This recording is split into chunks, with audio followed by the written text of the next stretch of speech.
What if the cruelest person in your life has always been you? Here's a disturbing statistic. According to research published in the Journal of Clinical Psychology, over 85% of people report experiencing negative self-talk on a regular basis. But for roughly 20% of the population, that inner voice isn't just critical, it's vicious, relentless, cruel in ways they'd never speak to another human being. There's a woman I once knew, let's call her Maya, who would sabotage every good thing that came into her life. Got a promotion? She'd work herself into exhaustion until her boss started questioning her judgment. Met someone who genuinely loved her? She'd pick fights over nothing until they left. Made a new friend? She'd ghost them before they could get too close. When I finally asked her why, she looked at me like the answer was obvious. Because, she said quietly, I don't deserve good things. I'm just waiting for everyone else to realize it. Maya wasn't trying to be dramatic. She genuinely believed she was fundamentally flawed, unlovable, broken beyond repair. And here's what haunted me most about that conversation. She had no idea where this belief came from. It just felt like truth. If you've ever felt like Maya, if you've ever looked in the mirror and felt nothing but contempt, if you've ever wondered why you can't seem to accept love or success, if there's a voice in your head that whispers you're not enough, so constantly you don't even notice it anymore, this video might explain why. Because self-hatred isn't random. It doesn't appear out of nowhere. It has roots, deep ones. And most people who hate themselves don't even realize they're doing it. They just think this is what being human feels like. But what if I told you that self-hatred is actually a survival mechanism? A twisted form of protection your mind created when you were too young to know better. What if the voice telling you you're worthless isn't even yours? Stay with me, because what we're about to uncover might change everything you thought you knew about yourself. Psychologist Dr. Kristin Neff, who pioneered research on self-compassion, found something shocking. Most people treat strangers with more kindness than they treat themselves. You'd comfort a friend who made a mistake. You'd reassure a coworker who felt inadequate. But when you fail, when you feel inadequate, the gloves come off. Why is that? Why do we reserve our cruelest words for ourselves? The answer lies not in the present, but in the past. Specifically, in the moments when we were most vulnerable, most impressionable, most desperate for love. Self-hatred begins in childhood, not always in obvious ways, not always through abuse or neglect you can point to. Sometimes it's quieter than that. If you've seen the film Whiplash, you've witnessed this dynamic in its most extreme form. Andrew, the young drummer, has a music teacher who believes in tough love. Every mistake is met with humiliation. Every achievement is dismissed as not good enough. The teacher's philosophy: push harder, demand perfection, accept nothing less. And what happens to Andrew? He internalizes that voice. Soon, the teacher doesn't even need to be in the room. Andrew punishes himself. He practices until his hands bleed, destroys relationships, abandons everything that brings him joy, all in pursuit of an approval that will never come. That's fiction, but it's also frighteningly real. Before we go deeper, I want you to pause for just a second. Think about this.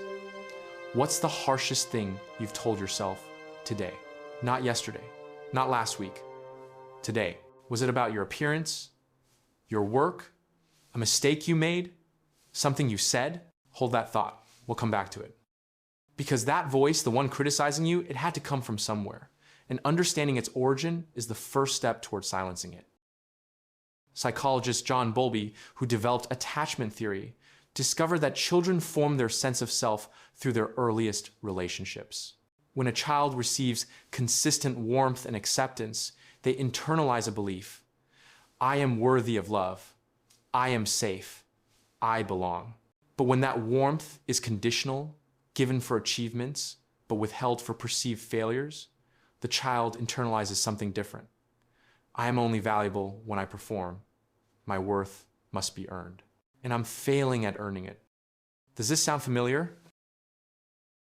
Dr. Alice Miller, in her groundbreaking book, The Drama of the Gifted Child, explains that many children develop what she calls a false self, a version of themselves designed to win approval. They suppress their true feelings, their authentic needs, their real personality. They become whoever makes the adults around them comfortable. But here's the devastating part. That false self becomes so convincing that the child forgets it's a mask. And when they inevitably fail to maintain the performance because no one can be perfect forever, they don't blame the impossible standards. They blame themselves. I'm not good enough. I'm defective. Something is fundamentally wrong with me. How long have you carried that belief? This is where self-hatred plants its first seed. Now here's where it gets psychologically fascinating and deeply sad. Clinical psychologist Dr. Cheryl Campbell argues that self-hatred is actually a form of control. When you hate yourself, you're trying to protect yourself from something worse, the unpredictability of external rejection. Think about it. If you reject yourself first, if you maintain impossibly high standards and punish yourself for falling short, you're creating a predictable world. You know exactly when the criticism is coming because you're the one delivering it. You control the narrative. The logic goes like this. If I'm harder on myself than anyone else could ever be, then external criticism won't hurt as much. If I expect nothing good, disappointment can't reach me. It's a shield, a painful, lonely shield. Be honest, are you still wearing it? Neuroscientist Dr. Lisa Feldman Barrett, in her book How Emotions Are Made, explains that the brain constantly predicts and prepares for threats. For someone who experienced unpredictable criticism or rejection in childhood, the brain learns something terrifying. The self is the threat. If you were punished for being too loud, too quiet, too emotional, too cold for being yourself, your brain starts treating your authentic self as dangerous. When was the last time you let yourself just be? And the solution your brain finds? Constant surveillance, constant criticism, constant correction. You become your own prison guard, monitoring every thought, every impulse, every desire. Psychologists call this hypervigilant self-monitoring, but it feels like just existing. You don't realize you're doing it. You think everyone lives this way. You think everyone analyzes their every move, finds fault, predicts failure, but they don't. This exhausting vigilance, it's not wisdom. It's trauma wearing a disguise.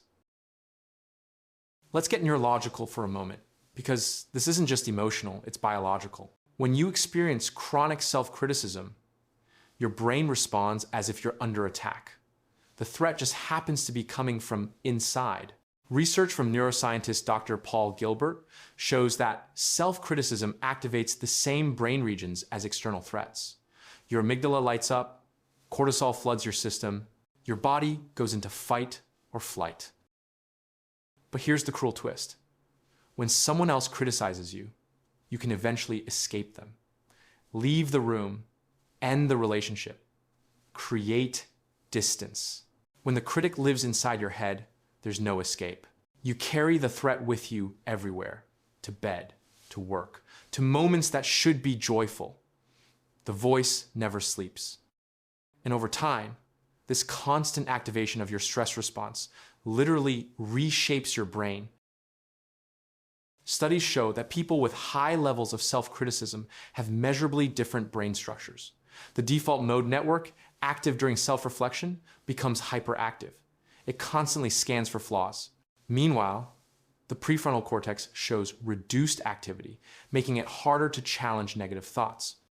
Your brain literally becomes a machine designed to confirm your worst beliefs about yourself. Does that sound like choice, or does it sound like conditioning? Maya, from the beginning of this video, described it perfectly. She said, "It's like I'm a lawyer prosecuting myself in a trial that never ends, and I'm also the judge. I always find myself guilty." This is what makes self-hatred so exhausting. It's not just emotional. It's a neurological burden your system carries every moment you're awake. Self-hatred rarely looks like what you'd expect. It doesn't always present as someone curled up in bed, unable to function. Sometimes it's much more invisible than that. The overachiever works 80-hour weeks and accumulates degrees and promotions, but still feels empty. They believe achievement will finally prove their worth, but the goalpost keeps moving. Nothing ever silences the voice saying they're a fraud. The people pleaser contorts themselves into whatever shape others need. They apologize constantly, even when they've done nothing wrong. They can't say no, terrified that boundaries will prove they're only valuable when useful. The perfectionist can't start projects that might not be perfect, can't finish them because they're never quite right, lives in perpetual not good enough, mistaking impossible standards for self-respect. The self-saboteur destroys good things before they can be taken away, gets close to success and makes inexplicable choices that derail everything. Deep down, they believe they don't deserve good things. Controlling the failure feels less painful than being blindsided by it.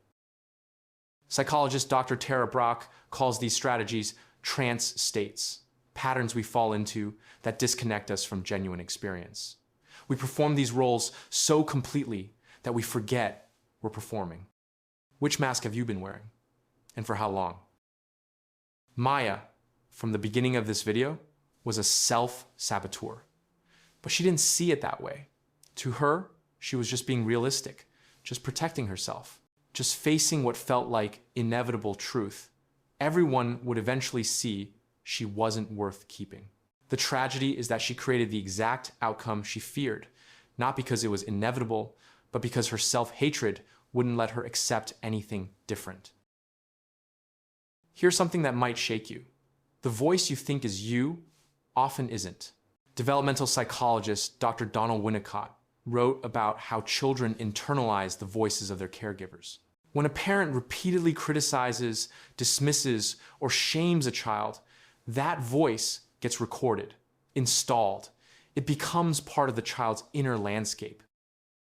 And the child, not knowing any better, assumes that voice is their own thoughts, but it's not. It's an echo. The internalized voice of someone who couldn't see you clearly. Think about how you talk to yourself when you make a mistake. Whose voice is it really?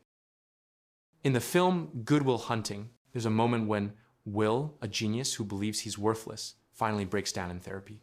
His therapist keeps repeating, "It's not your fault." Will resists, deflects, intellectualizes. But eventually, the dam breaks. Because Will spent his whole life believing the abuse he suffered was deserved, that he was the problem. The voice of his abuser became his own voice. The revelation isn't that bad things happened to him, it's that he wasn't responsible for them. Poet and philosopher Mark Nepo wrote, "The psyche is not ours, it's a shared field. The thoughts we think are our own are often inherited, passed down like genetic code. This is why healing begins with a radical question. Who am I without the voice?" Self-hatred doesn't stay contained within you. It spills out into every relationship you have. Research from psychologist Dr. Mark Leary shows that people with high levels of self-criticism experience significantly more relationship, conflict, anxiety in intimate connections, and difficulty accepting love even when it's genuinely offered. Why? Self-hatred distorts your perception of reality. When your partner says, "I love you," you hear, "I love you for now." When a friend invites you out, you think, "They're just being polite." When someone compliments you, you dismiss it. They don't know the real me. Sound familiar? You can't accept genuine affection because your baseline is, "I'm not worthy of it." And here's the pattern Maya lived. Someone would express care and she'd find a way to disqualify it. "They don't know me well enough yet. They're just being nice." They say that to everyone. When people eventually pulled away because loving someone who won't be loved is exhausting, Maya took it as confirmation. "See, I knew they'd leave. I was right all along." This is the cruelest aspect of self-hatred. It becomes a prophecy that fulfills itself. You believe you're unlovable, so you push people away. When they leave, You call it proof. But what if it was never about your worth? What if it was just about the walls you built? Let's address something uncomfortable. People who hate themselves often engage in self-punishment without consciously realizing it. This doesn't always look dramatic. It's not always cutting or substance abuse, though those can be manifestations. Sometimes it's subtler. Staying in jobs that drain you because you don't believe better exists. Choosing partners who confirm your self-image. Denying yourself rest or joy because you haven't earned it and you never will because the standards are impossible. When was the last time you let yourself enjoy something without guilt? Psychologist Dr. Stephen Hayes, who developed acceptance and commitment therapy, calls this experiential avoidance, the attempt to control painful feelings by controlling circumstances. Self-punishment creates the illusion of control. If you punish yourself first, you feel like you're managing the inevitable. But you're not managing anything. You're just inflicting on yourself what you fear others will do. And here's the question we're sitting with. Who taught you that you deserved punishment in the first place? Because children don't naturally believe they deserve pain. They learn it through criticism that felt crushing, through love that came with conditions, through expectations impossible to meet. Let's ground this in science for a moment.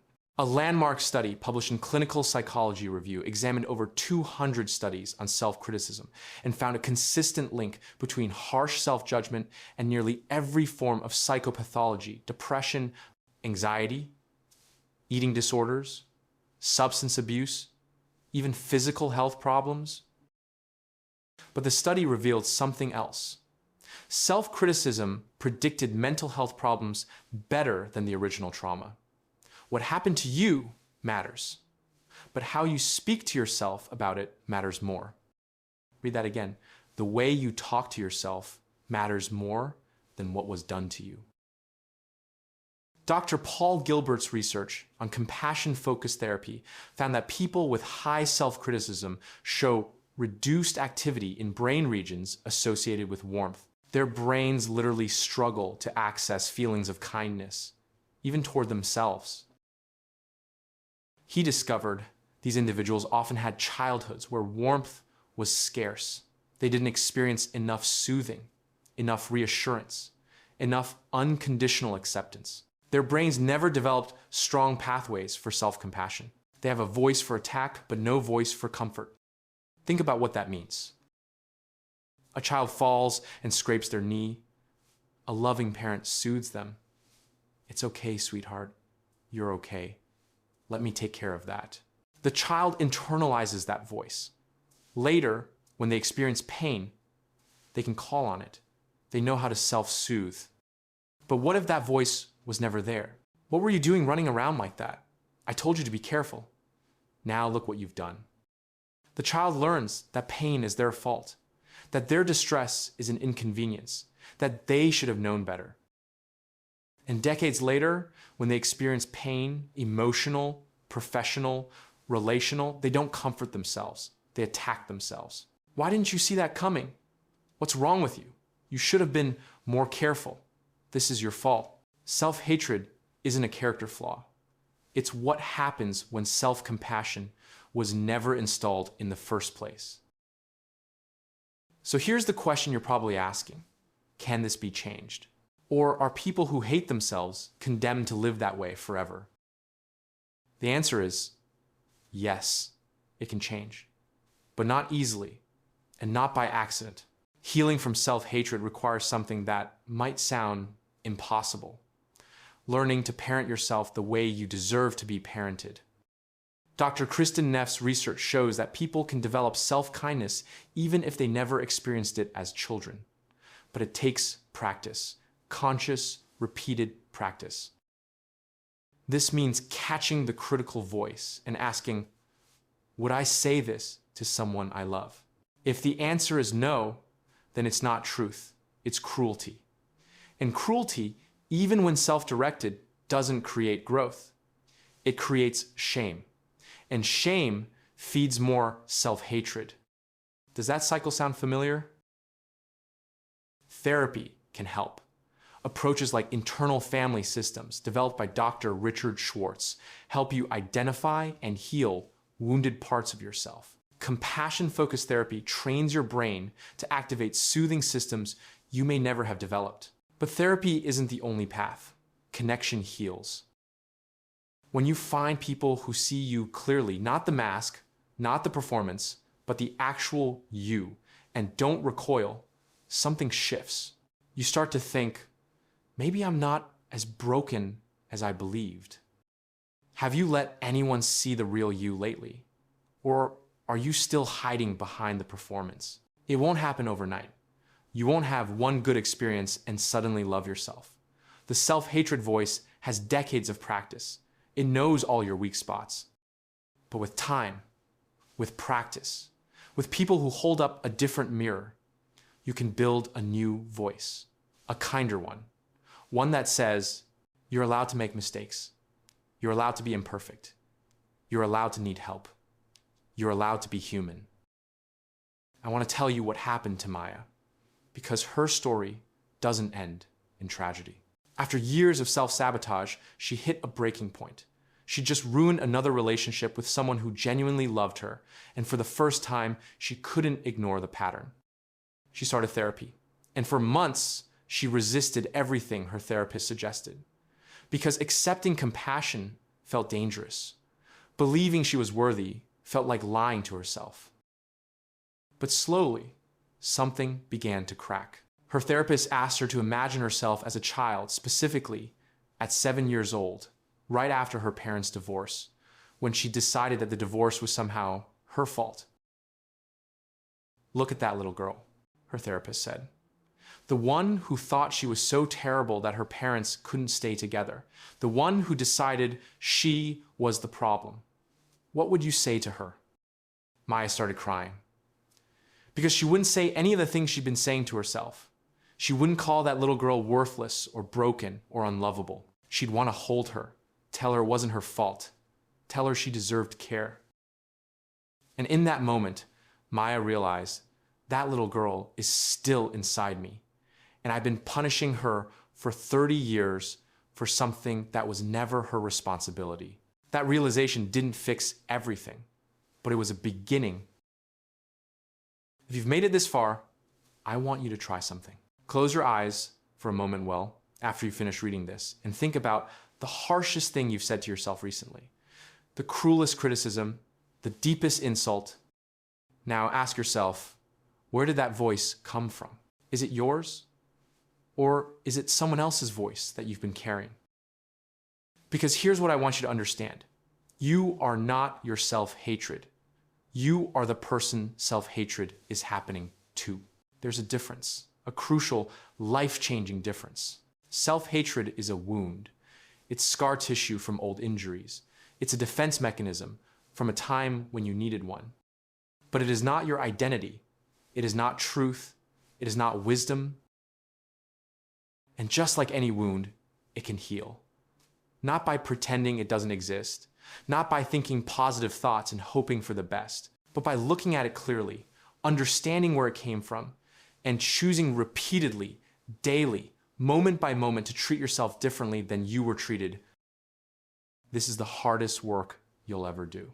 Because you're essentially rebuilding your relationship with yourself from the ground up.